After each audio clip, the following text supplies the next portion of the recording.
Baik, Assalamualaikum warahmatullahi wabarakatuh. Selamat pagi, siang, sore, ataupun malam bagi yang menonton video ini pada waktu pagi, siang, sore, ataupun malam. Perkenalkan, saya Muhammad Rehanur. Saya merupakan mahasiswa dari Universitas Negeri Medan, Fakultas Ekonomi, Program Studi Ilmu Ekonomi. Di video ini, saya akan menjelaskan tentang materi, konsep dasar akuntansi, dan pelaporan keuangan. Video ini saya buat bertujuan untuk memenuhi tugas daripada mata kuliah pengantar akuntansi. Media yang saya gunakan dalam memaparkan materi ataupun dalam video kali ini adalah menggunakan PowerPoint. Baiklah, mari kita langsung masuk kepada materi penjelasannya. Terima kasih. Jadi materi yang akan saya paparkan dalam video ini adalah konsep dasar akuntansi dan laporan keuangan. Mata kuliah pengantar akuntansi disusun oleh saya sendiri, Muhammad Rehanur, Program Studi Ilmu Ekonomi kelas A. Baiklah, langsung saja masuk ke agenda presentasi. Agenda presentasi terbagi atas 3, yaitu pendahuluan. Pendahuluan ini saya akan membahas tentang metodologi presentasi saya, metodologi pembuatan video ini ataupun pembuatan materi saya. Yang kedua itu pembahasan. Pembahasan ini penjelasan tentang konsep dasar akuntansi dan pelaporan keuangan yang akan dijelaskan menggunakan metodologi presentasi tadi. Lalu yang terakhir ditutup oleh penutup, yaitu kesimpulan dan saran. Baiklah, langsung saja kita masuk ke pendahuluan. Saya menggunakan metodologi presentasi yang sudah banyak orang gunakan ataupun sudah banyak orang tahu, yaitu 5W 1H, yaitu what, who, when, why, where, and how. Langsung saja kita masuk ke pembahasan pertama, yaitu what. Apa itu konsep dasar akuntansi? Menurut Patton dan Littleton, konsep dasar akuntansi adalah suatu konsep yang berlaku secara umum tentang asumsi, anggapan, pandangan, maupun pendapat dalam menyajikan informasi keuangan kepada pihak-pihak yang berkepentingan. Menurut Munawir 2004, ada 3 materi pokok tentang konsep dasar akuntansi yang harus dikuasai oleh mahasiswa dalam kuliah akuntansi dasar, yaitu pemahaman tentang aktiva, modal, dan kewajiban. Menurut saya pribadi, konsep dasar akuntansi adalah hal-hal dasar yang membangun akuntansi, di mana hal dasar ini meliputi tata cara pengelolaan keuangan yang baik. Perhitungan dalam konsep akuntansi dasar juga tidak terlalu rumit. Perhitungan ini terdapat pada bagian laporan keuangan, yaitu laporan yang mencatat informasi keuangan perusahaan pada periode akuntansi. Pembahasan berikutnya adalah who. Siapa saja pelaku yang menerapkan konsep dasar akuntansi dan laporan keuangan? Pelaku yang dianjurkan menerapkan atau memahami konsep dasar akuntansi adalah semua orang, baik diperoleh dari pembelajaran sekolah seperti mahasiswa maupun pembelajaran berupa bimbingan. Hal ini dikarenakan konsep akuntansi dan laporan keuangan diperlukan untuk mengatur agar keuangan ataupun penghasilan dapat dilihat apakah mengalami kemajuan atau hanya stuck, bahkan berkurang. Sehingga seseorang atau sebuah grup dapat mengatur bagaimana pengeluaran maupun pemasukannya nantinya. Pembahasan berikutnya adalah when.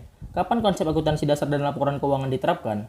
Konsep dasar akuntansi dan laporan keuangan dapat diterapkan sejak seseorang atau grup memulai sebuah usaha untuk mencapai keuntungan, khususnya untuk pelaku usaha catatan pelaporan. Catatan pelaporan perlu dibuat sejak awal pemasukan modal untuk usaha. Hal ini agar pencatatan jelas sejak awal, sehingga dapat mengetahui alasan apabila terjadi permasalahan keuangan ketika perusahaan berjalan nantinya. Pembahasan berikutnya adalah why. Kenapa konsep dasar akuntansi dan laporan keuangan perlu ditetapkan? Sesuai dengan penjelasan pada 3 subjudul presentasi tadi, alasan konsep dasar akuntansi dan laporan keuangan perlu diterapkan ialah agar keuangan sebuah perusahaan ataupun organisasi, baik organisasi besar ataupun organisasi kecil, dapat bersifat transparan. Jadi pengolahannya itu, data keuangan itu dapat dijamin baik ataupun transparannya. Meskipun masih banyak pelaku usaha, khususnya pelaku usaha kecil mikro, yaitu UKM, yang mendapatkan keuntungan dengan menghitung tanpa catatan laporan keuangan, namun laporan keuangan juga diperlukan untuk menilai berjalannya keuangan sebuah usaha, agar dapat berjalan lebih konsisten, bahkan lebih berkembang. Pembahasan berikutnya adalah where. Di mana konsep dasar akuntansi dan laporan keuangan diterapkan? Konsep dasar akuntansi dan laporan keuangan perlu diterapkan di usaha maupun di ruang lingkup keluarga. Nah, jadi konsep akuntansi dasar ini dimulai dari diri sendiri, bahkan seseorang. Konsep dasar akuntansi itu bisa diterapkan dari seseorang maupun dalam grup kecil, yaitu keluarga. Jadi, di usaha agar keuangan perusahaan berjalan dengan baik. Nah, di keluarga agar teraturnya pengeluaran dan juga pemasukan sebuah keluarga agar keluarga tersebut lebih makmur. Pembahasan berikutnya adalah how. Bagaimana penerapan konsep akuntansi dasar dan laporan keuangan? Nah, untuk pemahaman akuntansi dapat dilakukan dengan cara mempelajari di sekolah, otodidak, maupun memperoleh bimbingan dari ahli. Untuk perusahaan yang mengalami permasalahan keuangan, maka diperlukan ahli ataupun juru hitung keuangan perusahaan yang dikenal dengan nama akuntan. Pemilik usaha besar biasanya memiliki ahli juru hitung yang handal agar keuangannya dapat berjalan dengan baik, bahkan lebih meningkat. Namun, usaha kecil menengah juga tidak boleh kalah. Usaha kecil menengah juga dapat menjalankan keuangannya dengan baik, dapat membuat laporan keuangan, jika masih belum mengerti, dapat dengan cara memperoleh bimbingan pembuatan laporan keuangan. Baiklah, berikutnya saya akan mempresentasikan tentang contoh laporan keuangan singkat tentang laporan keuangan. Konsep akuntansi dasar menggunakan metode aset tambah liabilitas tambah ekuitas pemilik. Contoh soal ini saya ambil dari buku pengantar akuntansi adaptasi Indonesia edisi 4, Horace S. Warren, James M. Reeve, Jonathan E. Duhab, Ersa Triwahyuni, Amir Abadi Yusuf. Baiklah, contoh transaksinya adalah Christina membuka usaha yang dinamakan solusi.net dengan catatan keuangan transaksi A. 1 November 2015, Christina membuka rekening di bank dengan setoran awal 25 juta atas nama Solusi.net. Nah, pengaruh dari transaksi ini adalah meningkatkan jumlah aset kas pada sisi kiri persamaan sebesar 25 juta. Untuk menyimbangkan persamaan, ekuitas pemilik pada sisi kanan persamaan naik dengan jumlah yang sama. Ekuitas pemilik ditulis dengan menggunakan kata modal dan diikuti oleh nama pemiliknya. Seperti ini.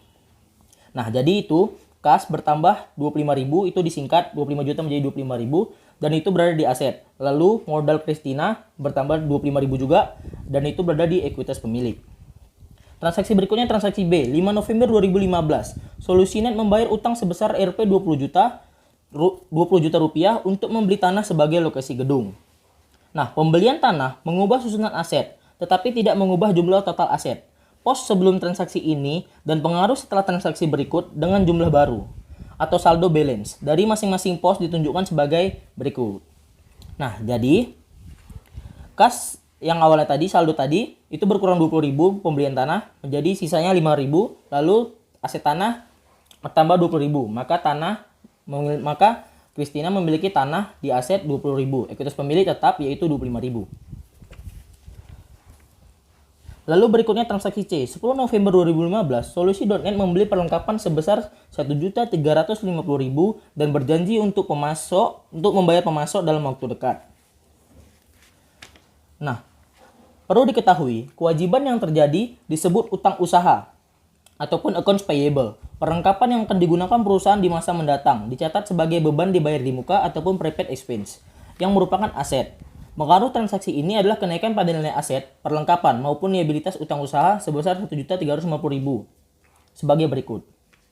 Nah, jadi bertambah perlengkapan yaitu bertambah pos baru di aset, perlengkapan bertambah 1.350 dan juga utang usaha di liabilitas bertambah 1.350 sehingga saldo akhirnya kas 5.000, perlengkapan 1.350, tanah 20.000, utang usaha 1.350 dan modal Christina 25.000.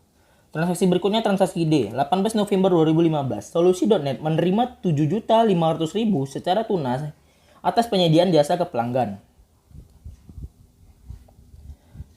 Nah, dalam menerimanya secara tunai, maksudnya kas meningkatkan aset Solusi.net dan juga meningkatkan modal Christina di perusahaan supaya pengaruh transaksi atas akun pemilik modal dapat diidentifikasikan dan dirangkum secara terpisah. Jadi, transaksi ini dicatat sebagai kenaikan pada kas dan pendapatan honor ataupun pendapatan jasa sebesar 7.500.000. Penambahannya sebagai berikut. Jadi di sini kas bertambah sebesar 7.500.000, lalu yang lainnya tetap dan juga bertambah pos baru yaitu pendapatan honor sebesar 7.500.000 ataupun 7.500.000 yang disingkat. Berarti total saldo akhirnya kas 12.500.000, perlengkapan 1.350.000, tanah 20 juta, utang usaha 1.350.000, modal Christina 25.000 dan pendapatan honor 7.500.000. Kita lanjut ke transaksi E. Transaksi E 30 November 2015. Solusi.net membayar berbagai beban berikut dalam bulan tersebut. Dalam bulan tersebut, gaji karyawan Rp 2.125.000, sewa kantor Rp800.000, utilitas Rp450.000 dan beban-beban lain Rp275.000. Nah, Solusi.net membayar berbagai beban berikut dalam bulan tersebut. Gaji karyawan sebesar Rp2.125.000, sewa kantor Rp800.000, utilitas Rp450.000 dan beban lain yaitu Rp275.000. Beban lain Lalu transaksi ini juga mengurangi kas dan ekuitas pemilik seperti pendapatan jasa, beban dicatat di kolom terpisah di sebelah kanan modal Christina. Namun, karena beban mengurangi ekuitas pemilik, maka beban akan dimasukkan dalam nilai negatif. Pengaruh dari transaksi ini adalah sebagai berikut. Nah, jadi bisa kita lihat di sini tadi saldo akhir itu di atas, lalu kas berkurang sebesar total 3.650 singkatan dari jumlah pengeluaran tadinya, yaitu terbagi atas beban upah sebesar 2.125, beban sewa 800, beban utilitas 450, dan juga beban lain-lain senilai 275. Hasil akhirnya berada di bagian bawah saldo tersebut. Transaksi berikutnya adalah transaksi F, 30 November 2015. Solusi.net membayar Rp950.000 kepada kreditur. Nah, demikian juga pula ketika Solusinet membayar Rp950.000 kepada kreditur pada bulan berjalan. Transaksi ini mengurangi jumlah aset dan liabilitas sebagai berikut. Contohnya seperti ini. Jadi kas berkurang sebesar 950 dengan hasil akhirnya 7.900.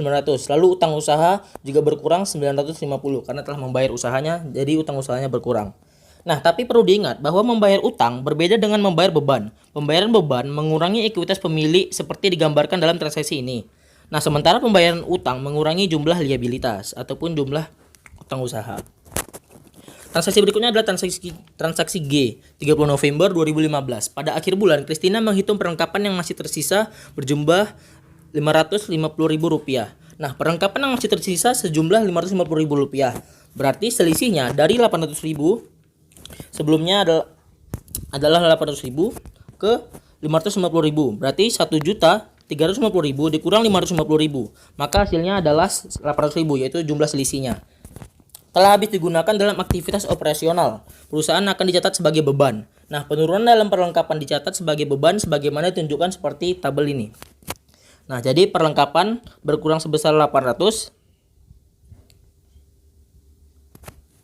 dan juga beban sewa juga berkurang sebesar 800. Nah, berikutnya adalah transaksi H. Pada 30 November 2015, Christina menarik uang tunai Rp 2 juta dari Solusi.net untuk keperluan pribadi. Nah, pada akhir bulan, Christina menarik tunai Rp 2 juta rupiah dari perusahaan untuk keperluan pribadi. Transaksi ini merupakan kebalikan dari investasi bisnis yang dilakukan pemilik. Nah, penarikan oleh pemilik tidak mencerminkan aset atau jasa yang digunakan untuk menghasilkan pendapatan. Penarikan dapat dianggap sebagai pengembalian modal kepada pemilik. Penarikan oleh Christina dicatat sebagai penarikan modal pemilik. Istilah lainnya adalah PRIF, yang kita kenal sebagai PRIF. Christina, seperti beban, penarikan dicatat dalam kolom terpisah di sebelah kanan modal Christina. Pengaruh dari penarikan sebesar 2 juta rupiah tersebut ditunjukkan sebagai tabel seperti ini. Nah, jadi kas berkurang 2 juta untuk pengambilan pribadi, yaitu PRIF. Lalu PRIF di sebelah liabilitas juga berkurang sebesar 2.000 ataupun 2 juta.